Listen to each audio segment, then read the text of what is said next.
Nobody's at my school on Fridays, and I'm doing a lab inspection, and this is a nice one with like a film studio, computer lab. So there's this nice background and soft boxes and equipment, and I'm technically supposed to be doing my job now, so I'm gonna go back to that. But if I have time, totally making a video here, because nobody's ever here on Fridays. Nobody uses this room on Fridays at all. Isn't that cool?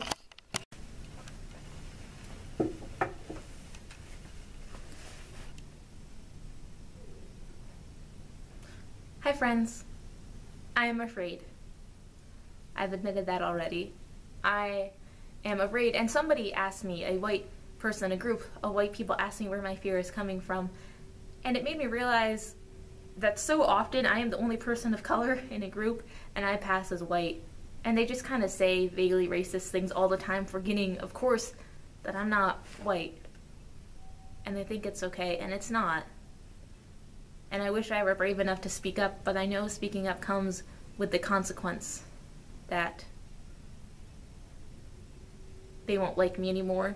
Speaking up comes with the consequence that I am putting myself into a position of being unsafe when I can just fade out of their lives and I would be safer. And that's maybe one of the reasons for such the large...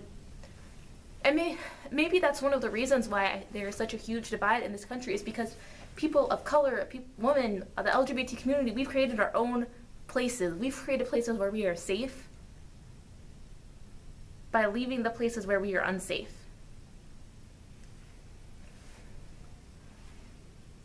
I don't know if I'm safe in my physical community anymore. And that's terrifying. So someone asked why I was afraid and if it was legitimate, because they said there were several reasons to vote for Donald Trump instead of Hillary Clinton, and it didn't have to be about race, it didn't have to be LGBT rights, it didn't have to be about sexual assault or being a woman. But as a woman of color who survived sexual assault, as a bisexual person who survived sexual assault and has done it while being an Asian woman, it is about all of those things. Because even if you're not actively racist, if you're not actively sexist, that doesn't mean you aren't passively so, because trust me, my friends are passively sexist, they are passively racist, they are passively homophobic, and it hurts me. It hurts me in a very real way, because every time they say something or do something that is just a little bit off, I am reminded once again that they don't see me as being equal as them. And I feel like less and less of a person, and then I go online to find this wonderfully supportive community who I know care about me so much, and I wonder, why can't I find that in this world, in this physical space that I inhabit? Where are all of those people? Because if you voted for Trump, it might not be that you hate me as a person, but you're willing to overlook a KKK, but you're willing to overlook a KKK endorsement.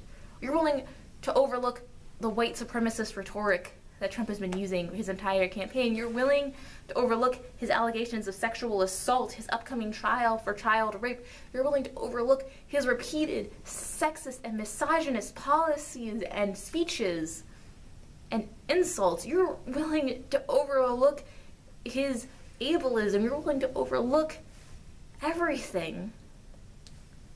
And you say, but no, I treat these people like they're people, so I'm okay, but it's not. It's not okay if you're willing to overlook my safety. It's not okay to overlook someone's safety and say that it wasn't your fault because you're not overtly racist. You didn't actually do anything to hurt these people, but putting people in power that seek to hurt us is hurting us. And you need to realize that. You need to realize that you are hurting so many people and that you need to take responsibility for that. You need to take responsibility for that. You made a choice. You made a choice that will affect 300 million people. You made a choice that affects over 300 million people, and you put a great number of them in danger. Yes, you are responsible for that. The KKK released a statement the other day saying that people might not be ready for white supremacy, but they're coming around to the ideas. If you're voted for Trump, you're one of those people. You overlook the safety of people of color. You overlook the safety of women. You decided that those things weren't important to you in determining who was your president and who was your leader. Are you safe? Have you even questioned if you're safe? Because I have. Because hate crimes have increased, because trans youth are dying, because LGBT people are being assaulted, because women's hijabs are being ripped off of their heads. Am I safe? Do you care if I'm safe? Do you care that I'm afraid? Do you care about us at all?